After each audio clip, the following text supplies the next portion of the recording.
Hello दोस्तों, नमस्कार।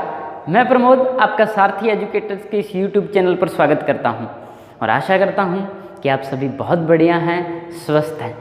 अब क्योंकि ऑफलाइन क्लासेस बंद हो चुकी हैं तो इस वजह से हम अपने इस यूट्यूब चैनल के माध्यम से आपको ऑनलाइन क्लासेस, नो डाउट कि हमारे कुछ ऑफलाइन जुड़े हुए बहुत सारे विद्यार्थी, उनके अलावा जो भी, क्योंकि अब वाइड रेंज में हम सेवाएं दे पाएंगे हमारे इस यूट्यूब चैनल के माध्यम से, तो इस यूट्यूब चैनल के माध्यम से इन पर्टिकुलर पंजाब के जितने भी कॉम्पिटिटिव एग्ज़ाम है उससे रिलेटेड रीजनिंग में कवर करने वाला हूँ इस सीरीज़ के अंदर, जिसमें पटवारी है, PSPCL है, उसके अलावा इन पर्टिकुलर PPSC के जितने भी एग्ज़ाम आने वाले हैं ना, उनको फोकस करके मैं उस लेवल तक की रीजनिंग जो है वो आपको इस सीरीज़ में करवाने वाला हूँ। अब आज हम शुरू करने वाले हैं लॉजिकल रीजनिंग का पार्ट, जो कि बहुत इंपॉर्टेंट रहता है। और इन पर्टिकुलर जैसे पटवारी में उन्होंने मेंशन किया है लॉजिकल थिंकिंग के नाम से, तो सबसे इम्पोर्टेंट पार्ट रहता है और सबसे कंफ्यूजिंग भी। मोस्ट ऑफ द स्टूडेंट्स, जैसे मैं क्लासेस में देखता हूँ, कि सिलोगिज्म को हुआ मानते हैं। ऐसे लगता है कि ये बहुत ज़्यादा टिपिकल जो है वो टॉपिक है, बट ऐसा नहीं है। इस वीडियो से लेके आगे वाली 3-4 वीडियो में मैं टोटली बहुत बढ़िया से बेसिक से लेके और ऑल ओवर जितने कॉन्सेप्ट सिलोगिज्म से जुड़े होते हैं हम डिस्कस करने वाले हैं इसमें। तो शुरू करते हैं सिलोगिज्म का बेसिक पार्ट। ये आज का जो वीडियो रहेगा इसमें मैं सिलोगिज्म के बेसिक फंडामेंटल जो है वो डिस्कस करूँगा, मतलब कि I can say the fundamental of syllogism. ठीक है, तो सिलोगिज्म जिसको हम कहते हैं न्याय संगतता, भी अगर कोई हिंदी या पंजाबी में कर रहा है तो न्याय संगतता के नाम से इसको आपको लिखा मिलेगा। ठीक है, और ये लॉजिकल का पार्ट रहता है, लॉजिकल थिंकिंग का। न्याय संगतता सिलोगिज्म बेसिकली 2 तरह का रहता है। एक तो रहता है सिलोगिज्म ऑफ श्योरिटी। श्योरिटी मतलब पक्के तौर पे, कि आपको किसी चीज़ का पक्के तौर पे पता हो, किस चीज़ का वो मैं डिस्कस करूँगा इसमें। और देन रहता है syllogism of possibility. Syllogism of possibility. And third one जो आजकल बैंकिंग में पूछा जाता है, that is reverse syllogism. Reverse syllogism मतलब कि रिवर्स सिलोगिज्म जो है वो बेसिकली बैंकिंग में पूछी जाती है। कुछ एक पार्ट इसके भी डिस्कस करेंगे हम, बट इन पर्टिकुलर मैं जो करवाऊंगा, क्योंकि अगर हम पंजाब को और इन पर्टिकुलर PPSC, पटवारी, इनको फोकस करूंगा मैं अगर, तो रिवर्स सिलोगिज्म का पार्ट वहाँ नहीं पूछा जाता। This is only for banking. ये सिर्फ बैंक में आजकल पूछा जाता है, लेटेस्ट जो टाइप है बैंकिंग के लिए डाली जाती है। अब श्योरिटी और पॉसिबिलिटी मतलब कि किसी चीज़ का पक्के तौर पे पता होना हमें, ठीक है, और पॉसिबिलिटी मतलब किसी चीज़ की संभावना होना। ठीक है, संभावना होना। मैं कोशिश करूँगा कि तीनों लैंग्वेजेस का एक्सपोजर मिले। हिंदी में रहेगा वैसे मेरा लेक्चर, बट मैं कोशिश करूँगा कि पंजाबी वाले हैं उनके लिए भी मैं कंटेंट इसमें डाल पाऊँ। ठीक है, चलिए। अब श्योरिटी में क्या, किस चीज़ की श्योरिटी इन पर्टिकुलर अगर आपसे पूछे कि श्योरिटी किस चीज़ की, तो आपको ना एक स्टेटमेंट दिया होगा। ठीक है, आपको एक स्टेटमेंट दिया होगा, एक वाक्य दिया होगा। उस वाक्य के अंदर, उस वाक्य या फिर उस कथन के अंदर आपसे वो एक सेंटेंस लिख के देगा आपको। उस सेंटेंस में जैसे कि वर्डिंग होगी, जैसे इन पर्टिकुलर आपको पता ही होगा, जैसे all heroes are superman. All heroes are superman, इस टाइप के क्वेश्चन जैसे लिखे मिलते हैं। तो स्टेटमेंट दिया होगा। वो स्टेटमेंट अब रियल लाइफ में सही हो कि नहीं हो, अगर मैं इसको डिफाइन करूं तो ये कथन एक ऐसा सेंटेंस होता है which is always considered true whether it is true और नॉट इन रियल लाइफ। मतलब कि वास्तविक जीवन में आपके वो सही हो कि नहीं हो, आपको हमेशा उस चीज़ को क्या मानना है, सच मानना है। ठीक है, जैसे वो कह देते हैं कि सभी भेड़ बकरियाँ हैं, तो होती थोड़े ना है, तो हमें उसको 100% ट्रू मानना है, 100% श्योर मानना है। ठीक है, then related to that statement some conclusion will be given. ठीक है, आपको कुछ कंक्लूजन, कुछ निष्कर्ष देगा, वो कुछ निष्कर्ष देगा। अब वो निष्कर्ष उस स्टेटमेंट से डिराइव होते हैं कि नहीं होते, उसको फॉलो करते हैं कि नहीं करते, इसी चीज़ पे हमने डिस्कस करना है। अब वो कंक्लूजन श्योर हैं कि नहीं, वो कंक्लूजन पॉसिबल है भाई अगर श्योर नहीं तो वो पॉसिबल होंगे, ठीक है। तो इसका मतलब उन कंक्लूजन्स की श्योरिटी और उन कंक्लूजन्स की पॉसिबिलिटी के बारे में हम बात करेंगे। मतलब कि जो भी आपको कंक्लूजन देगा वो कंक्लूजन वो in accordance to the statement है कि नहीं, या फिर वो पॉसिबल है, या फिर वो पॉसिबल भी नहीं है। कहने का मतलब जो कंक्लूजन है वो या तो फॉलो कर सकता है या वो अनफॉलो कर सकता है। मतलब that conclusion can be true और फॉल्स, ठीक है, और मे बी पॉसिबल, ठीक है। मतलब कि जो कंक्लूजन आपको दिया होगा वो सही भी हो सकता है अकॉर्डिंग टू द स्टेटमेंट, वो कंक्लूजन गलत भी हो सकता है, और वो कंक्लूजन पॉसिबल भी हो सकता है, ठीक है ना। तो इन तीनों चीज़ों को लेके हम बात करेंगे इसमें। ट्रू हुआ तो ऑब्वियस सी बात है कि हम श्योर हो जाएंगे, फॉल्स हुआ मतलब कि हम पक्के तौर पे हम उसके बारे में बता पाए कि वो कभी सही भी नहीं होगा, तो भी एक वो श्योर कंक्लूजन है। बट अगर वो कभी ट्रू और कभी फॉल्स होगा ना, इन दैट मीन टू से कि वो पॉसिबल है, कि वो कहीं ना कहीं पॉसिबल है, कहीं हो रहा है कहीं नहीं हो रहा। Everything I will discuss in detail, ठीक है। तो हम शुरू करते हैं पहले इसके फंडामेंटल पार्ट को लेके, इसमें क्या फंडामेंटल्स हमें अच्छे से आने चाहिए। और मैं वास्तव में गारंटी लेता हूँ कि अगर आप इन 3-4 लेक्चर को बढ़िया से फॉलो कर लोगे, बढ़िया से जो वो कर लोगे और साथ में प्रैक्टिस भी करोगे, तो सिलोगिज्म में जो डाउट्स रहते हैं ना वो क्लियर कर दूंगा। और इस पहले वाली क्लास में, दैट वेरी फर्स्ट जो basic fundamental class of syllogism है, इसमें इतने के फंडामेंटल क्लियर हो जाएंगे आपके कि 60 से 70% सिलोगिज्म क्लियर हो जाएगी। और जैसे जैसे हम प्रैक्टिस करेंगे आगे की क्लासेस में, तो आपको टोटली पूरा सिलोगिज्म, कभी कोई डाउट नहीं रहने वाला, कोई क्वेश्चन आपका गलत नहीं होने वाला।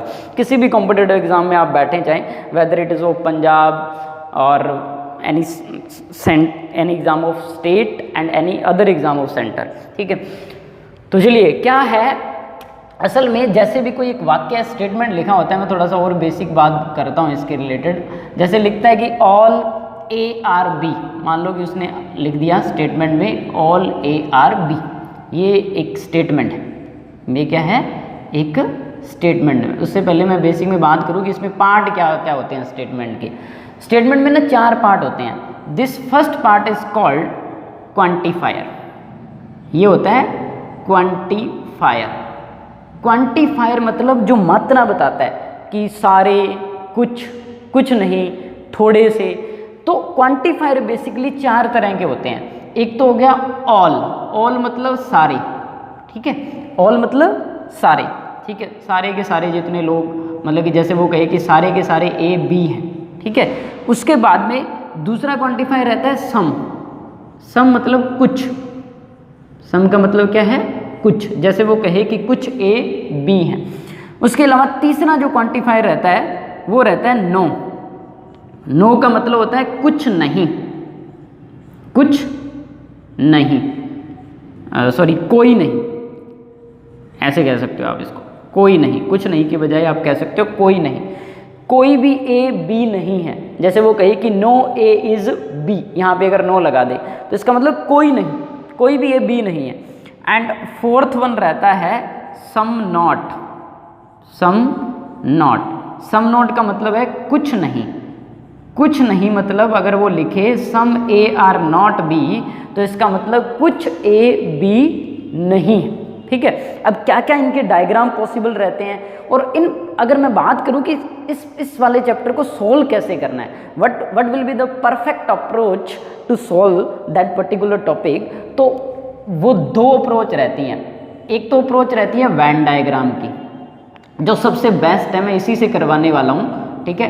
वेन डायग्राम की सबसे बेस्ट अप्रोच जो है वो इसके लिए क्या रहती है, वेन डायग्राम से। हम इसको वेन डायग्राम से सॉल्व करेंगे, और जो श्योरिटी का पार्ट है वो पर्टिकुलरली जो है वो वेन डायग्राम से सॉल्व हो जाता है, ठीक है। अब उसके अलावा एक दूसरा तरीका भी इसमें रहता है जिसको मैं ट्रिक कह सकता हूँ, आपने कहीं पढ़ी होगी किसी ने, या किसी ने आपको बताई होगी, ऑल प्लस ऑल, ठीक है। क्योंकि इसमें 2 तरह के कंक्लूजन निकलते हैं। एक तो इमीडिएट कंक्लूजन निकलते हैं। इमीडिएट कंक्लूजन मतलब जो एक सिंगल स्टेटमेंट से निकल जाते हैं।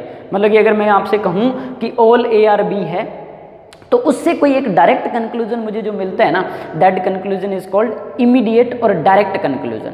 बट अगर हम 2 स्टेटमेंट, मोर देन 1 स्टेटमेंट से कोई कंक्लूजन निकालते हैं, तो that type of conclusion is called mediate conclusion. तो मीडिएट मतलब जो दो या दो से ज़्यादा स्टेटमेंट्स के मिलने से निकलता है, ठीक है। तो इन दैट केस हम ट्रिक का यूज़ करेंगे। मैं ना इसको कुछ एक कॉन्सेप्ट्स में, कुछ एक कॉन्सेप्ट, सम परसेंटेज के कॉन्सेप्ट जो है उनमें मैं यूज़ करवाऊंगा। जैसे इन पर्टिकुलर जब आइदर और का केस आता है, ठीक है, आइदर और का केस आता है तो उस केस में हम इसका यूज़ करेंगे। Otherwise Venn diagram is the best and perfect approach for syllogism. Surety जो है ना, श्योरिटी जो है वो तो इन दोनों से हो जाती है, बट जो पॉसिबिलिटी का पार्ट है, पॉसिबिलिटी का जो पार्ट है ना, वो टोटली आप सिर्फ वेन डायग्राम से सॉल्व कर पाएंगे, ठीक है। तो सिंपल सी बात है कि ज़्यादा चीज़ों में कंफ्यूज होने की बजाय हम एक मेथड यूज़ करेंगे, that will be Venn diagram method. Trick का जहाँ यूज़ करूँगा मैं आपको इस तरह से उसको क्लियर करने वाला हूँ कि आपको बिल्कुल कन्फ्यूज़न नहीं होगी कि हम इसको कहाँ यूज़ करें, कहाँ नहीं यूज़ करें।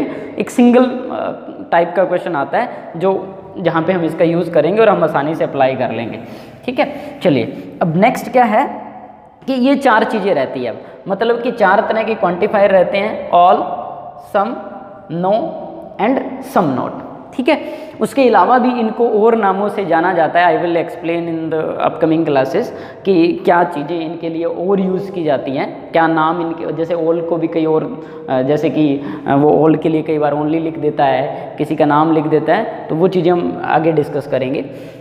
अब आगे अगर मैं बात करूं तो ये जो पार्ट रहता है सेकंड वाला, that part is called subject, ठीक है। इस पार्ट को हम सब्जेक्ट कहते हैं। सब्जेक्ट जैसे कि आप हिंदी पंजाबी में पढ़ते हो, जो कर्ता होता है, ठीक है। कर्ता जो होता है मतलब कि जिसके बारे में कुछ कहा गया है, जैसे कि सारे के सारे ए बी हैं, और that is obvious of course फिर क्या हो जाएगा, ऑब्जेक्ट हो जाएगा, या फिर इसको प्रेडिकेट भी कहते हैं, ठीक है। ऑब्जेक्ट या प्रेडिकेट जो इससे जुड़ा होता है, सब्जेक्ट और ऑब्जेक्ट आपस में जुड़े होते हैं। And that is the most important one part is called copula. अब कॉप्यूला को अगर मैं सिंपल भाषा में कहूँ तो हेल्पिंग वर्ब जैसे आप यूज़ करते हैं ना इंग्लिश में, ये कुछ वैसा ही है। और इसका यहाँ पे रोल बहुत बड़ा है। रोल क्यों बहुत बड़ा है कि जैसे हमने दो चीज़ें डिवाइड करी कि एक तो श्योरिटी की सिलोगिज्म होती है और एक सिलोगिज्म जो है वो पॉसिबिलिटी की होती है। तो ये कॉप्यूला ही डिसाइड करता है कि आपसे वो श्योरिटी पूछ रहा है कि वो आपसे पॉसिबिलिटी पूछ रहा है। अगर मान लो कि यहाँ पे इज एम आर लगे हैं, ठीक है, जैसे इज लगा है, एम लगा है, एम तो नहीं होता इसमें, इज और आर लगा है। जैसे वो आपसे कहे कि ऑल ए आर बी, आपसे कहे कि नो ए इज बी, तो इसका मतलब वो आपसे उस चीज़ की श्योरिटी मांग रहा है। वो आपसे कह रहा है कि क्या ये चीज़ 100% श्योर है कि नहीं, ये चीज़ पूछना चाह रहा है। बट अगर वो ये लगा दे उसमें all A can be B, ठीक है, all A being B is a possibility, तो being a possibility, being a possibility, ठीक है। उसके अलावा अगर वो लगा दे that can happen, that can happen, that can happen, ठीक है। तो may be, can be, may be, that can happen, being a possibility, ठीक है। तो ये जब चीज़ें लिखी हों तो ये जो है उसमें कॉप्यूला जो हेल्पिंग वर्ब हो इस टाइप का होगा, तो हमें पता चल जाएगा कि पॉसिबिलिटी की बात कर रहा है, ठीक है। तो ये बात आई थिंक आपको क्लियर हो गई होगी कि श्योरिटी और पॉसिबिलिटी से मतलब क्या है। श्योरिटी में मतलब कि 100%, मतलब कि जब भी आपके दिमाग में ऐसा आ गया ना ये हो सकता है, ठीक है, वहाँ पे ये लिखा आ गया, या फिर आपके माइंड में ये बात आती है, आपकी जुबान पे, आपकी वर्डिंग पे ये बात आती है कि ये हो सकता है, तो अगर हो सकता की बात आपकी जुबान पे आ गई ना तो इसका मतलब you are going for the possibility, ठीक है। एंड ही इज और the examiner is asking for the possibility, ठीक है।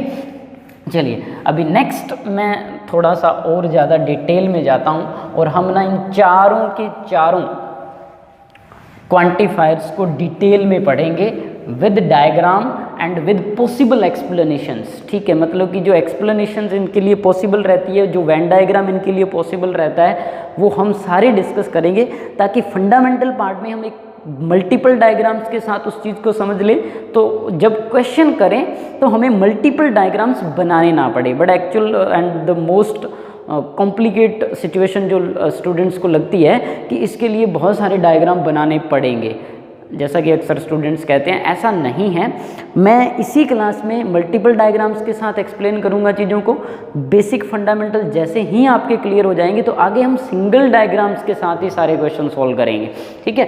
तो मैं टाइप नंबर 1 अगर मैं इसको लिख लूँ ऑल के लिए, तो टाइप 1 में इसमें एक्सप्लेन करने जा रहा हूँ जब आपके पास ऑल वाला स्टेटमेंट हो, ठीक है। जैसे वो आपसे कहे कि ऑल ए आर बी, आपसे अगर वो कहे कि ऑल ए आर बी, अब मैं अगर आपसे कहूँ कि इसका हमें डायग्राम बनाना है तो इसका डायग्राम क्या रहने वाला है, ऑल ए आर बी का डायग्राम क्या रहने वाला है। जैसे अक्सर जो है वो हम डायग्राम प्लॉट करते हैं ऑल ए आर बी के लिए, ये रहता है ना, ऑल ए आर बी मतलब सारे के सारे ए बी हैं, जितने ए हैं आपके पास, ठीक है। कोई भी ऑब्जेक्ट हो सकता है, कोई पर्सन हो सकता है, ठीक है, एनीथिंग, ठीक है, एनी नाउन कैन बी ए, ठीक है।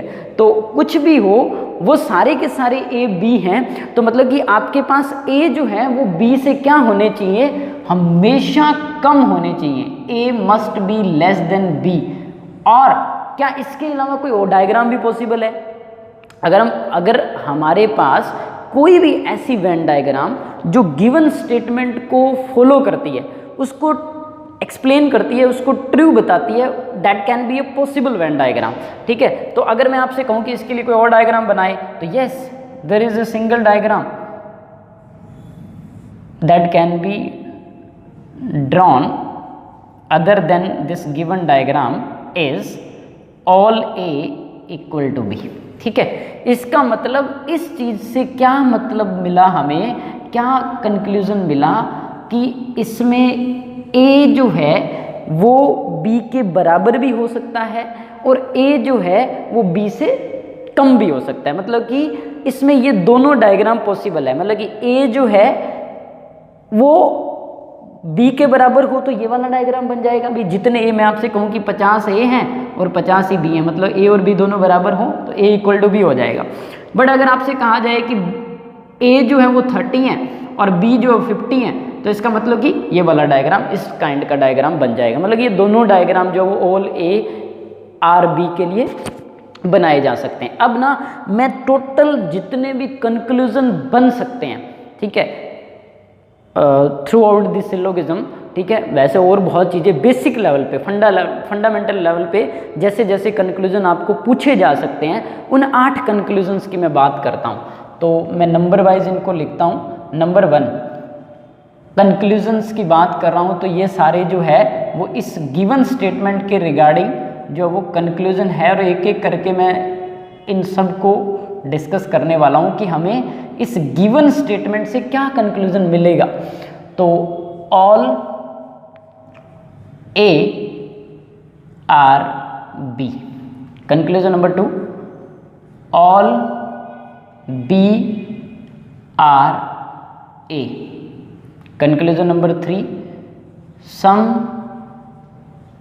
ए are B, conclusion number 4, some B are A, conclusion number 5, no A is B, conclusion number 6, no B is A, conclusion number 7, some A are not B, conclusion number 8, some B are not ए।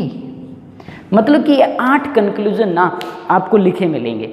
अब हमें ये check करना है कि इन 8 conclusion में से कौन से वाला कंक्लूजन इस गिवन स्टेटमेंट के लिए ट्रू होगा। और ऑब्वियस है, if this is sure conclusion that, note करिएगा इस बात को, if that is a sure conclusion, that conclusion must be true everywhere in each possible diagram for the given statement। मतलब कि अगर ये श्योर कंक्लूजन है ना, तो ये वाला कंक्लूजन इस डायग्राम में भी सही होना चाहिए, इस डायग्राम में भी सही होना चाहिए, क्योंकि ये दोनों ऐसी डायग्राम है जो इस स्टेटमेंट के लिए, इस गिवन स्टेटमेंट के लिए बनाई जा सकती हैं। नो डाउट जब हम क्वेश्चन करेंगे तो हम एक सिंगल डायग्राम को ही फॉलो करेंगे, and that diagram will always be this one, first one. ये फर्स्ट वन डायग्राम रहेगी जब हम इसको फॉलो करेंगे, मतलब कि जब भी कोई क्वेश्चन सॉल्व करेंगे। बट इसका ये डायग्राम भी गलत नहीं होता, ये डायग्राम भी सही है, क्योंकि ये इसको फॉलो करता है, इस बात को ट्रू बताता है। ठीक है, मतलब कि सारे ए बी हैं तो ऐसे भी बना सकते हो, सारे ए बी हैं तो ऐसे भी बना सकते हो। अब हम चेक करते हैं कि इनमें से कौन सा वाला कंक्लूजन सही है। अब वो कह रहा है कि ऑल ए आर बी, तो सारे के सारे ए बी हैं, सारे के सारे ए बी हैं। No doubt statement itself is always a true conclusion ना। एक स्टेटमेंट है तो वो तो अपने आप में ट्रू कंक्लूजन होती है, ये तो स्टेटमेंट है, ठीक है ना। तो ये स्टेटमेंट तो अपने आप सही होगी, तो इसका मतलब पहले वाला तो सही है। तो स्टेटमेंट को थोड़े ना कंक्लूजन में लिखेगा, क्योंकि वो तो स्टेटमेंट है, गिवन है, तो वो तो ट्रू होगा।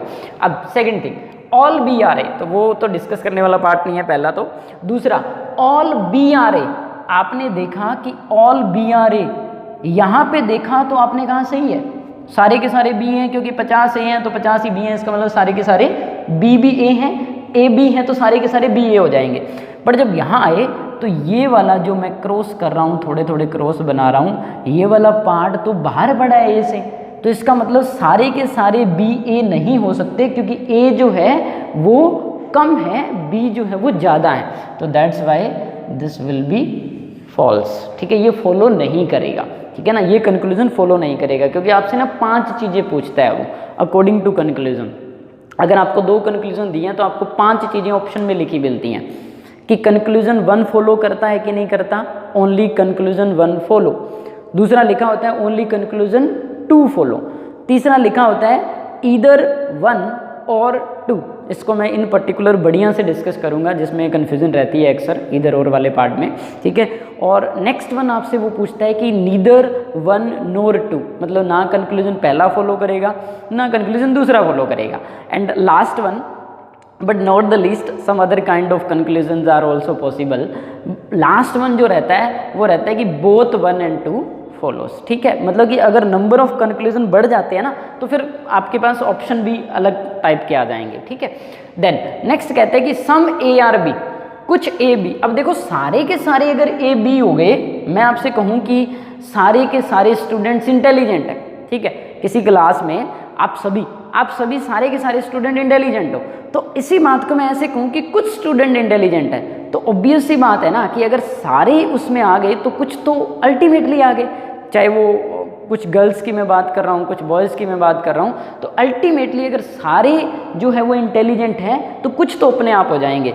तो ऑल ए अगर बी है तो सम ए बी अल्टीमेटली हो जाएगा, है ना, क्लियर है बात। नेक्स्ट इसमें देखेंगे तो सारे ए बी हैं तो अल्टीमेटली कुछ ए बी हो जाएंगे। एंड अगर इसका रिवर्स लेते हैं, अगर इसका कन्वर्स पार्ट लेते हैं, तो अगर सारे ए बी हो गए, कुछ ए बी हो गए, तो अल्टीमेटली कुछ बी ए भी हो जाएंगे। कुछ ए अगर बी हैं तो कुछ बी ए हो जाएंगे। उल्टा अगर पढ़ेंगे तो अगर आप ऊपर से नीचे आ रहे हो, अगर आप ऊपर से नीचे की तरफ आ रहे हो, मतलब कि सम बी आर ए, तो वो अल्टीमेटली सही हो जाएगा। ठीक है, तो इसका मतलब ये भी सही है। अब आप चेक करो नीचे वालों का, कहते हैं कि नो ए इज बी। ठीक है, कोई भी ए बी नहीं है। क्यों नहीं है बी? जब सारे के सारे ए बी हैं तो आप कैसे कह सकते हो कि कोई भी ए बी नहीं है? तो दैट विल नॉट फॉलो। ठीक है, इसी तरह से ये भी नहीं फॉलो करेगा। बट जो कन्फ्यूज़न आती है ना, मैं इस वाले पार्ट को ना मैं मोस्ट इंपॉर्टेंट पार्ट मानता हूँ सिलोगिज्म का। अगर ये आपको क्लियर हो गया ना, सम नोट वाला कॉन्सेप्ट, और बहुत बढ़िया से क्लियर करने वाला हूँ वास्तव में, ठीक है ना, अगर सम नोट वाला पार्ट आपको क्लियर हो गया ना तो आपको ऑलमोस्ट सिलोगिज्म क्लियर हो जाएगी, क्योंकि यहीं से जो ना पॉसिबिलिटी वाले पार्ट्स निकल के आते हैं। ठीक है, जब नेगेटिव कंक्लूजन्स हम देखते हैं ना तो वहीं से कन्फ्यूजन्स क्रिएट होती हैं, वहीं से पॉसिबिलिटी के पार्ट भी निकल के आते हैं। तो अब वो क्या कह रहा है कि some A are not B, some A are not B. यहाँ जब सारे के सारे ए बी है तो नो डाउट आप कैसे कहोगे कि कुछ ए बी नहीं है। यहाँ भी सारे के सारे ए बी है तो आप कैसे कहोगे कि कुछ ए बी नहीं है? तो ultimately that will not follow. ठीक है, तो वो भी गलत हो जाएगा, है ना, तो वो अल्टीमेटली गलत हो जाएगा। अब नेक्स्ट 8वां देखते हैं। अक्सर हम ना स्टूडेंट्स जो है वो अक्सर इसको सही कर देते हैं। क्यों? क्योंकि वो सिर्फ एक डायग्राम प्लॉट करते हैं और उस डायग्राम में वो क्या देखते हैं कि some B are not A, बिल्कुल जो मैंने क्रॉस कर रखे हैं ना, तो ये some B are not A, कहते हैं कि ये थोड़े से बी ऐसे बच गए जो ए नहीं है, और वो अल्टीमेटली इसको टिक करके आगे बढ़ जाते हैं and loss the one precious score. ठीक है, तो मतलब कि एक प्रीसियस नंबर जो है वो खो देते हैं। अब असल में जब इस डायग्राम में आते हैं, तो यहाँ तो सारे के सारे ए बी हैं, अल्टीमेटली सारे के सारे बी ए हैं, तो आप कैसे कह सकते हो कि some B are not A? तो एक डायग्राम ने भी अगर उस चीज़ को फॉल्स कर दिया, अगर उसको गलत साबित कर दिया, तो how can we say that is sure conclusion? तो मतलब कि अगर इस पार्ट को यहाँ देखें तो ये गलत साबित हो जाता है। तो इसका मतलब किसी एक भी वेन डायग्राम ने ना अगर उस चीज़ को गलत साबित कर दिया।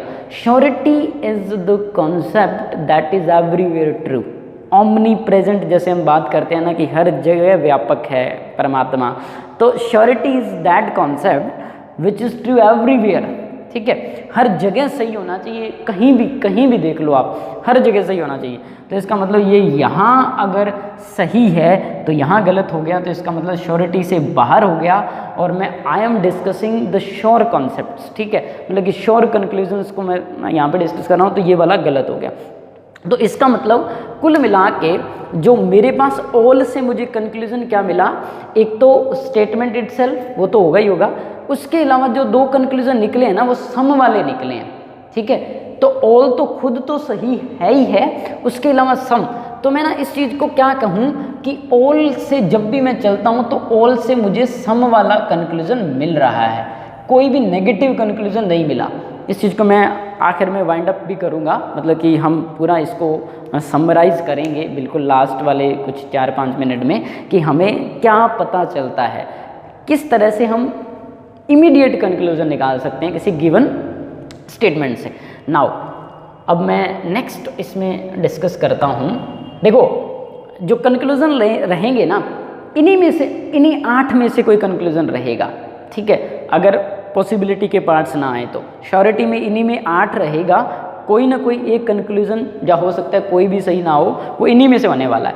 तो सेकंड थिंग जो इसमें रहती है वो रहती है some A are B, some A are B. अब इसमें मैं टाइप 2 कह लो या फिर आप सम वाला कॉन्सेप्ट कह लो।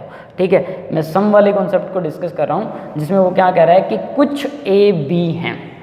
ठीक है, वो क्या कह रहा है, स्टेटमेंट में आपको लिखा मिलेगा कुछ ए बी। ठीक है, तो अगर मैं आपसे डायग्राम का पूछूं तो अक्सर स्टूडेंट सिर्फ ना एक ही डायग्राम बनाता है इसका, not all but some of the students वो क्या करते हैं, ये वाला डायग्राम बनाते हैं कि इतना के पार्ट जो ओवरलैप करे बी के साथ, वो सम ए बी के कॉन्सेप्ट में चले जाएगा कि हम कहते हैं कि ये दी सम ए आर बी। ठीक है, ये सब क्या, अगर मैं आपसे पूछूं कि क्या इसके अलावा कोई डायग्राम नहीं बना सकते हैं, तो बिल्कुल डायग्राम्स ऐसे हैं जो इसके लिए बनाए जा सकते हैं। तो अगर मैं डिस्कस करूं उस डायग्राम की तो वो ये वाला पार्ट है। ठीक है, अगर आपसे उसने बोला कि सम ए आर बी, कुछ ए बी हैं, तो कुछ ए बी बनाने का तरीका क्या है, सम ए आर बी कुछ ए बी हैं, तो आप क्या इसको ऐसे नहीं बना सकते कि बी का पार्ट ऐसे ले लें और ए का पार्ट ऐसे ले लें? तो आप देखो ये सारा दायरा किसका है? दूसरा जो डायग्राम मैं इसके लिए बना सकता हूँ वो क्या है, मैं कह रहा हूँ कि ये सारा दायरा ए का है और उसमें मैंने अंदर ए बी बना दिए। तो अगर ऑल बी ए होता है ना, सारे बी ए होते हैं, तो अल्टीमेटली कुछ ए, कौन सा पार्ट जो मैं ये शेड कर रहा हूँ, यू कैन सी, जो मैं ये पार्ट शेड कर रहा हूँ ना, ये शेडेड जो पार्ट है ना, that is of A, but that part which is not shaded, crossing कर रहा हूँ मैं, ये वाला हिस्सा जो है ना, ये ए का तो है पर बी का नहीं। इसका मतलब ये वाले ए जो है वो बी नहीं है, ये वाले ए बी नहीं है, तो इसका मतलब अल्टीमेटली आप कह सकते हो कि कुछ तो ए हैं, ये इतने तो ए हैं जो बी है। ठीक है, आई बात समझ में? तो मतलब ये इंटरसेक्शन का पार्ट है, इसको जैसे प्रोबेबिलिटी के कॉन्सेप्ट में बोलते हैं इंटरसेक्शन, जो साझा हिस्सा है, कॉमन जो आ गया। ठीक है, जो मिलता है एक दूजे का। ठीक है, अब इन्हीं 8 में से हमें चेक करना है कि कौन सा कंक्लूजन हमें मिलने वाला है। ठीक है, तो देखते हैं। तो मैंने जस्ट इरेज कर दिया पिछले वाला पार्ट, अब इसी में से हम चेक करते हैं कि कौन सा सही रहने वाला है। अब पहला, ऑल ए आर बी। जब कुछ ए बी हैं, जब कुछ ही स्टूडेंट इंटेलिजेंट है, तो मैं कैसे कह सकता हूँ कि सारे स्टूडेंट इंटेलिजेंट है? मुझे बताया ही इतना गया है कि कुछ स्टूडेंट इंटेलिजेंट है, तो कुछ में से कुछ इंटेलिजेंट तो मैं बोल सकता हूँ, ठीक है, बट कुछ में से ऑल इंटेलिजेंट कैसे बोल सकता हूँ? कि मुझे नहीं पता कि सारे के सारे विद्यार्थी इंटेलिजेंट है, क्योंकि मुझे इन्फॉर्मेशन इतनी दी गई है कि कुछ स्टूडेंट इंटेलिजेंट है। इसका मतलब अब अगर आप इसको ऑल के कंक्लूजन में कन्वर्ट करना चाहते हैं तो पॉसिबल नहीं होगा। ठीक है, पॉसिबल हो सकता है कहीं पे भी किसी एक के लिए, बट श्योरली नहीं होगा। ठीक है ना, तो अब बस यही बात है ना, जैसे मैंने अभी कहा कि पॉसिबल होगा, श्योरली नहीं होगा, तो जब भी आपके ज़ुबान पे ये शब्द आ जाए ना कि ऐसा सर हो सकता है, कि ये चीज़ बनाई जा सकती है, मतलब बनाई जा सकती है, हो सकता है, तो इसका मतलब श्योर नहीं है। श्योर नहीं है तो मतलब पॉसिबिलिटी में पार्ट है वो। ठीक है, तो अब अगर हम चेक करें, कहते हैं कि all A are B, all A are B तो नहीं है, बट यहाँ देखा तो यहाँ भी नहीं है, इसका मतलब that conclusion will not follow. ठीक है, अब उसके बाद में उसने बोला कि ऑल बी आर ए। आपने इसमें देखा, आपने कहा कि यहाँ बन सकता है ये तो ऑल बी आर ए, मतलब कि सारे के सारे भी ये बने हुए हैं, बट जब हमने यहाँ देखा तो हमने देखा कि यहाँ तो नहीं है। तो अगर कोई एक भी वेन डायग्राम, मैं बार बार कह रहा हूँ, बेसिक डायग्राम फॉर सम, मैं ये भी बताऊंगा आपको कि आपने बेसिक डायग्राम सम के लिए, ऑल के लिए, नो के लिए, सम नोट के लिए क्या बनाना है, वो भी हम डिस्कस करेंगे, बट मैं मल्टीपल डायग्राम के साथ डिस्कस कर रहा हूँ कि with each and every possible diagram आपका क्लियर हो जाए, कि आपको पता चल जाए कि किस किस डायग्राम से किसी गिवन स्टेटमेंट को रिप्रेजेंट किया जा सकता है। Because this is all about presentation, Venn diagram is nothing but a presentation. ठीक है, and why this is called logical, क्योंकि स्टेटमेंट बेस्ड चीज़ें रहती हैं, उनको लॉजिकली हम कैसे एक्सप्लेन कर सकते हैं, ठीक है, तर्क के साथ। ठीक है, तो अब क्या है कि डायग्राम बेसिक इसका यही है, बट ये बनाया जा सकता है। जब यहाँ देखेंगे तो आप कहोगे कि सारे के सारे भी ए हैं, बट यहाँ आए तो नहीं है, तो इसका मतलब कहीं एक जगह पे गलत हो गया, तो एवरीवेयर फॉल्स हो गया वो। ठीक है, then next comes the third, some A are B. देखा आपने, अगर कुछ ए बी हैं और तो कुछ बी ए अल्टीमेटली होंगे, तो स्टेटमेंट इटसेल्फ तो सही होगा ही होगा, ये तो स्टेटमेंट ही है कि सम ए आर बी। ठीक है, तो वो यहाँ देख लो, वहाँ देख लो, कहीं देख लो, आपको सही मिलेगी। ठीक है, किसी भी डायग्राम में, कोई भी आप डायग्राम बना पा रहे हो सम ए आर बी के लिए, वहाँ पे आपको स्टेटमेंट खुद तो सही करना ही पड़ेगा ना। तो अब क्या है, सम ए आर बी, अगर सारे ए, कुछ ए बी हो गए, तो इधर से इधर देखोगे तो कुछ बी ए हो जाएंगे ना अल्टीमेटली, कि अगर उनका कुछ पार्ट कॉमन है दोनों का, तो ए का बी के साथ कॉमन होगा, बी का ए के साथ कॉमन होगा, तो सम बी आर ए होगा। अब यहाँ आते हैं, यहाँ क्या है, सारे के सारे बी ए हैं। अगर सारे के सारे बी ए हो गए, तो मैंने पीछे ही बताया था अगर सारा हो जाता है तो कुछ तो अपने आप हो जाता है। ठीक है ना, तो that will be true and follow. ठीक है, आगे क्या कहता है, नो ए इज बी। देखो, जब कुछ नहीं पैदा होता, ठीक है, तो यहाँ भी टच हो रहा है, यहाँ भी ए और बी में मिक्सिंग है। ठीक है, तो इसका मतलब no A is B, no B is A, दोनों ही गलत होंगे, दोनों ही फॉलो नहीं करेंगे। अब अगेन मैंने इंपॉर्टेंट लिख के छोड़ा है, तो ऑब्वियस है कि अक्सर नहीं, ज़्यादातर केसेस में स्टूडेंट्स को इस वाले पार्ट में कन्फ्यूजन रहता ही रहता है। ठीक है, तो क्लियर करते हैं, बस कन्फ्यूजन ही तो खत्म करने हैं आपके। क्या है, some A are not B, some A are not B. हाँ, ऑब्वियस, ऑफ कोर्स, क्या कहते हैं, कहते हैं कि भाई कुछ ए बी नहीं है, some A are not B. Some ए, कौन से सम ए, ये वाले, ये वाले, ये वाले, कहते हैं कि ये सम ए बी नहीं है, और हम क्या करते हैं, इसको सही कर देते हैं।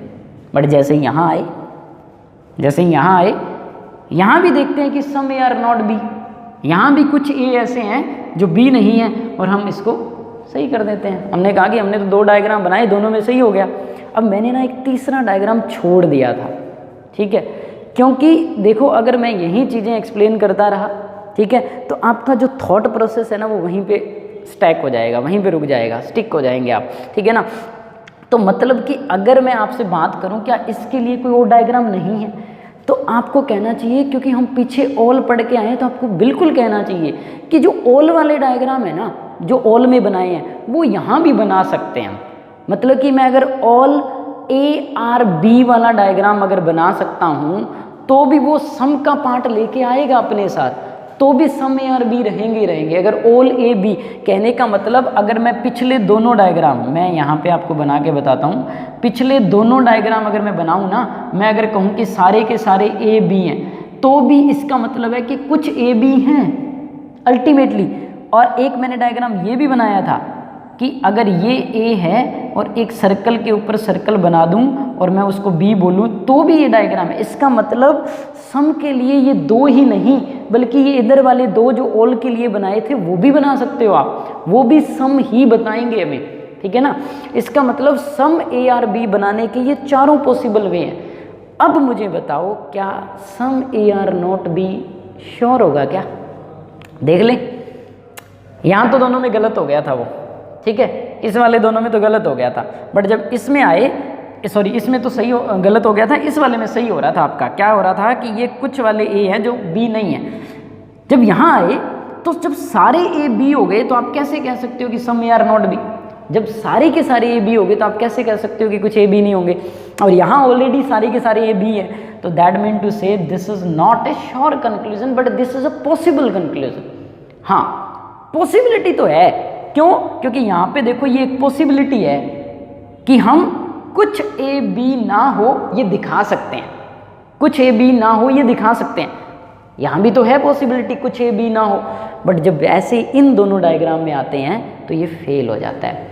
बिल्कुल, आपको अगर लग रहा है कि ये बात क्लियर नहीं हुई तो आप रिवाइंड करिए वीडियो को, पीछे जाके देखिए, फिर से इस बात को ध्यान से सुनिए, because this is one of the most important point in syllogism while solving the question related to sum note and sum part। ठीक है, तो जब सम नोट वाले पार्ट और पॉसिबिलिटी वाले पार्ट हम सोल्व करते हैं ना, तो ये बहुत इंपॉर्टेंट पॉइंट है। अगर आपको अभी थोड़ा सा डाउट रह रहा है तो आप वीडियो को रिवाइंड करिए और फिर से देखिए। तो क्या है सम आर नॉट बी, इसका मतलब सम आर नॉट बी वो हर जगह ट्रू नहीं होगा। यहाँ ट्रू हो रहा है इन दोनों में, बट यहाँ आके फेल हो गया। इसी तरह से देखते हैं some B are not A, some B are not A. बिल्कुल आप कहोगे इधर वाले सम बी हैं वो ए नहीं है, ठीक है, बट जैसे यहाँ आते हैं तो यहाँ तो सारे के सारे बी हैं। जब सारे के सारे बी ए हो गए तो आप कैसे कहोगे कि कुछ बी ए नहीं है? तो अल्टीमेटली इसमें जो चीज़ सही थी वो यहाँ आके गलत हो गई। तो अगर कोई यहाँ इंसान सच बोल रहा है, यहाँ आके वो गलत बोल रहा है, तो आप कैसे कहोगे कि वो इंसान के शब्दों में, लफ्ज़ों में श्योरिटी है? नहीं है ना। तो that mean to say this is false, ये गलत हो जाएगा। तो इसका मतलब some B are not A गलत है, ठीक है। चलिए अब हम नेक्स्ट आगे बढ़ते हैं थर्ड पार्ट के लिए। मैंने जैसे आपसे कहा स्टार्टिंग में कि मैं जस्ट ये 4 पॉइंट ही क्लियर करने वाला हूँ आज, क्या, ऑल, सम, नो और सम नोट। अगर आज का फंडामेंटल कॉन्सेप्ट आपको क्लियर हो गया ना, तो अल्टीमेटली में वास्तव में आप फील करेंगे कि आप सिलोगिज्म का ऑलमोस्ट क्वेश्चन सॉल्व कर दे पा रहे हैं, ठीक है ना। चलिए नेक्स्ट क्या है, no. No A is B या नो ए आर बी, ठीक है, कोई भी ए बी नहीं है। तो आपसे अगर पूछा जाए कि इसके लिए डायग्राम क्या बनाएं हम, ठीक है, तो इसके लिए क्या डायग्राम बन सकता है, possible diagram for no A is B. तो अल्टीमेटली यही बनाते हैं हम ना कि कोई भी ए बी नहीं है, कोई भी ए बी नहीं है। क्या है, नो ए इज बी, मतलब ए का बी से कोई कनेक्शन नहीं है, ठीक है, मतलब ये एक दूसरे से कभी कनेक्ट ही नहीं हो सकते, कोई रिलेशन इनमें नहीं डेवलप किया जा सकता। सिंगल पॉइंट समथिंग % भी अगर बोलते हो ना आप, तो वो भी नहीं किया जा सकता, ठीक है ना। तो अब क्या है, अगर सारे के सारे ए बी नहीं हैं, मतलब कोई भी ए बी नहीं है, तो आप कैसे कह सकते हो कि सारे ए बी होंगे? नहीं कह सकते।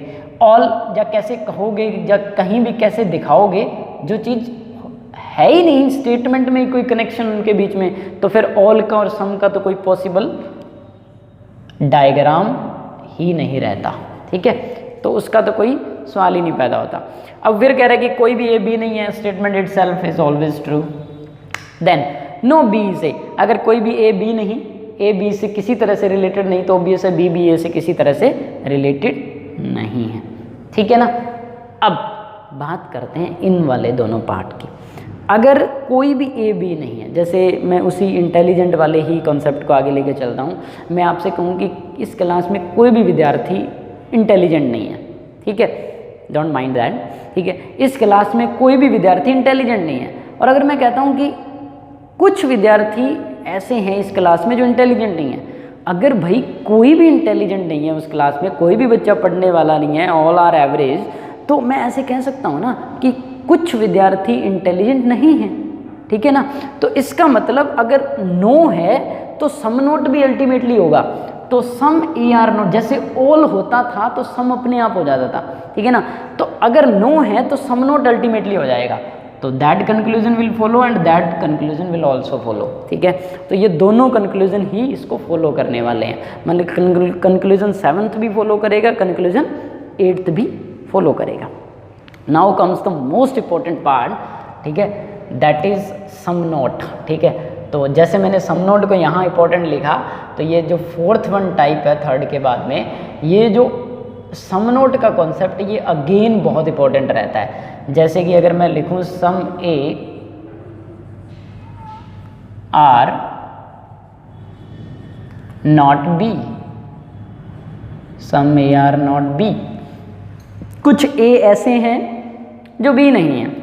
तो लिटरली अगर मैं आपसे बात करूं कि इसको डायग्रामेटिकली शो करना है तो कैसे करना है, तो अगर मैं आपसे कहूं कि क्या ये डायग्राम जो मैंने बना के छोड़ा ये मैं रख सकता हूं?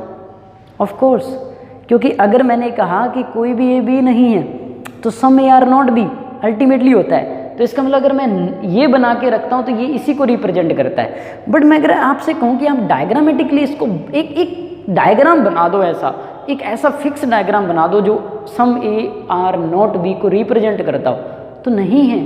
कोई भी ऐसा फर्म डायग्राम नहीं है जो सम ए आर नॉट बी को रिप्रेजेंट करता हो। जैसे नंबर 1 डायग्राम आप क्या बनाओगे, ये वाला जो हम पीछे सम का बना के आए थे, वो तो सम ए आर बी का था। तो अगर सम ए आर बी हो तो उससे हमें कोई फर्म कंक्लूजन नहीं मिलता कि some A are not B होगा। क्यों? क्योंकि देखो, अगर हमें सम ए आर बी दिया हो तो ये दोनों गलत आए थे। अगर आपको नहीं याद तो आप पीछे जाके देख सकते हैं कि मैंने जब भी दोनों सम वाले कराए थे तो हमने सम नोट वाला नहीं किया था, सॉरी। देखिए क्या है, तो मतलब कि सम नोट को मैं ऐसे दिखा सकता हूँ कि some A are not B, तो these some A are not B, ये वाले सम ए हैं जो बी नहीं है। अल्टीमेटली ये सही बात है। ठीक है, दूसरा, अभी मैं जैसे आपसे बात करके हटाऊँ कि अगर मैं इसको ऐसे बनाऊँ तो that will also be true, ये भी सही होगा। आप इसको ऐसे भी रिप्रेजेंट कर सकते हो, कई जगह रिप्रेजेंटेशन आपको ऐसी भी मिलेगी कि इस तरह से कि ये पार्ट जो है ए का, ये बी नहीं हो सकता। ठीक है, बाकी हो सकता होगा। ठीक है, तो आ गया ना, वर्डिंग में आ गया ना, हो सकता होगा। ठीक है, तो नॉट शॉर्ट। ठीक है, तो अब तीसरा, अब इसके अलावा आप इसका एक डायग्राम क्या बना सकते हो, ये वाला, क्या, ये वाला, कि some B are, some A are not, these some A are not B. ये जो सर्कल में बाहर वाला पार्ट पड़ा है ये शेड कर देता हूँ मैं पूरा, जो मैंने पूरा शेड किया है, ये रिंग बाहर वाली। ठीक है, तो ये बाहर वाली रिंग जो है वो ए का वो हिस्सा है जो ए बी नहीं है। ठीक है, तो some A are not B. ठीक है, तो some A are not B को आप ऐसे रिप्रेजेंट कर सकते हो। अब now coming to the 8 conclusions, अगर इन 8 कंक्लूजन्स में से हम देखें कि कौन सा कंक्लूजन सही है कौन सा गलत है, तो फर्स्ट ऑफ ऑल वाला, ऑल ए आर बी दिख रहा है, कहीं भी दिख रहा है, किसी एक में भी दिख रहा है क्या?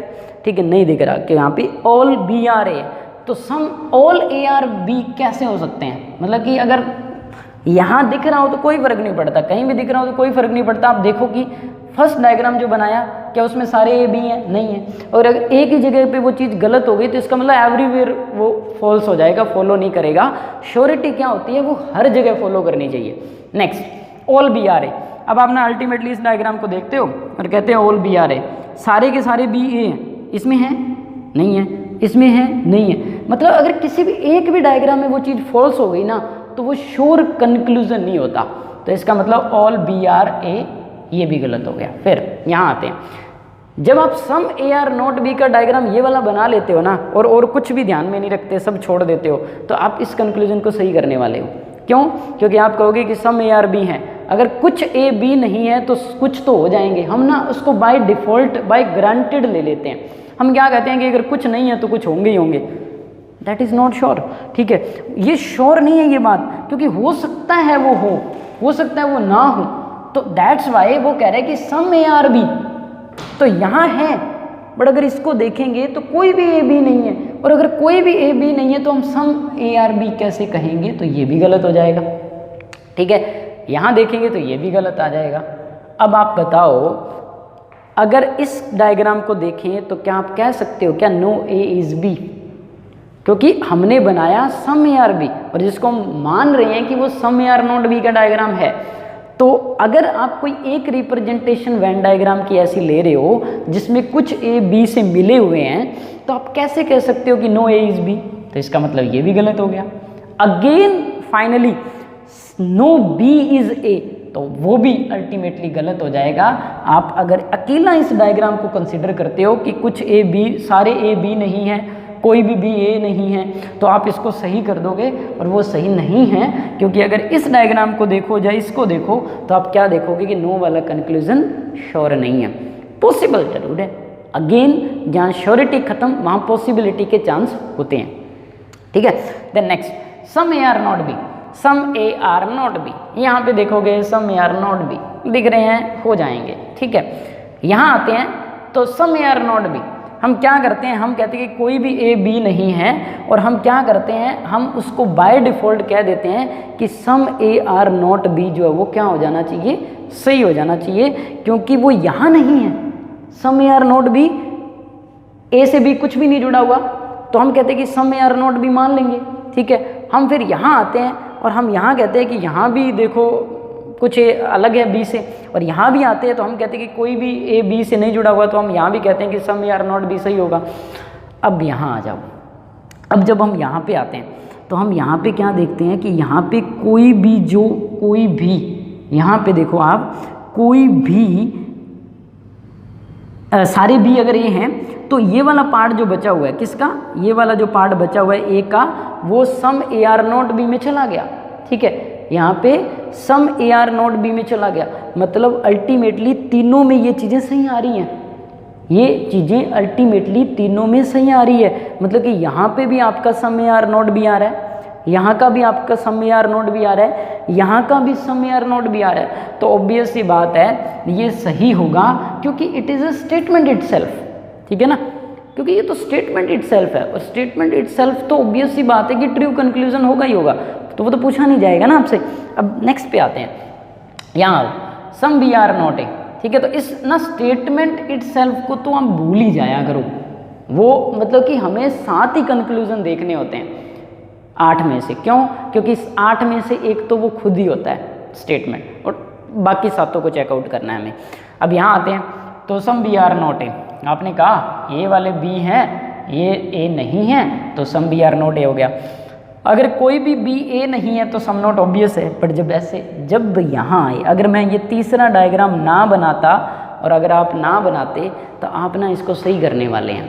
आप ना अल्टीमेटली हम ग्रांटेड ले लेते हैं चीज़ों को, हम कहते हैं कोई भी ए बी नहीं है तो अल्टीमेटली कोई भी बी ए नहीं होगा, सम ए आर नॉट बी। आप कहते हो कान इधर से पकड़ो, सही बात है, कोई फ़र्क नहीं पड़ता, बट पड़ता है। देख लो कि सारे के सारे बी अगर ए हो गए तो आप कैसे कहोगे some B are not A? तो ultimately that will not follow, ठीक है। तो ये नहीं फॉलो करेगा। तो आप ध्यान से देखो इसमें आंसर क्या आया, कुछ नहीं आया। ये तो खुद स्टेटमेंट है, अगर इसको मैं छोड़ दूँ तो कुछ नहीं आया आंसर, कोई कंक्लूजन नहीं आया। तो अगर मैं अपने इस पूरे लेक्चर को वाइंड अप करूँ, रिवाइज कराऊँ आपको, और कंक्लूजन्स का जो है वो एक फाइनल समरी दूँ, ठीक है, तो मैं यहाँ पे लिखूँगा समरी। समरी क्या बनी, इसका सारांश क्या बना? इसका सारांश क्या बना कि अगर मुझे इमीडिएट कंक्लूजन निकालना है, इमीडिएट, सीधा, डायरेक्ट, एक ही स्टेटमेंट से, तो क्या है, अगर आपको स्टेटमेंट में लिख के दिया है क्या, ऑल सम, नो और सम नॉट। ये अगर 4 चीज़ें आपको लिख के दी हैं, ठीक है, तो ध्यान रखना आपके पास जो कंक्लूज़न रहेगा, ऑल वाले से कंक्लूज़न रहेगा सम का, ठीक है। आपको ध्यान से, अगर आपने सारा कुछ बढ़िया से लेक्चर देखा है, और अगर सम है तो भी कंक्लूज़न रहेगा सम का। अगर नो है तो नो से आपने अगर ध्यान से वो तीसरा मेरा टाइप वाला पार्ट देखा है तो 2 कंक्लूज़न निकले थे वहाँ पे। अगर नो हो तो नो वाला और सम नोट वाला, ठीक है। मतलब कि नो भी सही होगा और सम नोट भी सही होगा। और अभी सामने लिखा पड़ा है आपके, सम नोट से कोई भी कंक्लूज़न नहीं निकला, that mean to say no conclusion can be derived from some note kind of statement. तो ये 4 पॉसिबल कंक्लूज़न बनते हैं जिनको हम इमीडिएट या डायरेक्ट कंक्लूज़न कहते हैं, ठीक है। तो अब दूसरी बात अगर मैं आपको और बता दूं कि हमारे पास इनको हम डायरेक्ट कंक्लूज़न कहते हैं। आगे जैसे जैसे स्टेटमेंट्स मिक्सअप होंगे तो वो क्या होंगे, मीडिएट, मतलब कि मोर देन 1 स्टेटमेंट से मिक्स होकर कोई कंक्लूज़न निकलता है। तो ये डायरेक्ट कंक्लूज़न क्या ध्यान में रखने हैं, ऑल से सम, मतलब कि सम मतलब कुछ, अगर सारे हैं तो कुछ हो सकता है, कुछ है तो कुछ से कुछ का कंक्लूज़न निकल सकता है। अगर कोई नहीं, नो को कोई नहीं कहेगा हिंदी पंजाबी में, तो उससे कोई नहीं और कुछ नहीं का निकलेगा। और अगर कुछ नहीं लिखा हो, अगर कुछ नहीं लिखा हो, नहीं लिखा तो होगा कुछ, मतलब स्टेटमेंट में कुछ नहीं लिखा हो, तो हमें कोई कंक्लूज़न नहीं मिलने वाला। चलिए आज के लिए इतना ही। मैंने फंडामेंटल ऑफ सिलोगिज्म क्लियर कर दिए हैं। नेक्स्ट मैं बढ़िया बेसिक टू हायर लेवल तक की क्वेश्चन डिस्कस करूंगा। इन पर्टिकुलर हमारा फोकस रहेगा पंजाब भी, सबसे अच्छा लेवल जो पंजाब का रहता है, पीपीएससी भी मैं पहुंचूंगा। तो अगर आपको ये वीडियो अच्छा लगा है, मेरी क्लास अच्छी लगी है और आप चाहते हैं कि आप अपना एग्ज़ाम क्वालिफाई करें, आपके दोस्त मित्र संबंधी ये एग्ज़ाम क्वालिफाई करें जिसके लिए भी आप कम्पीट कर रहे हैं, तो प्लीज़ हमारे चैनल को लाइक करिए, सब्सक्राइब करिए और इस वीडियो को शेयर करिए जितना आप कर सकते हैं। नमस्कार, अगली वीडियो में मिलते हैं किसी आगे के कंसेप्ट के साथ।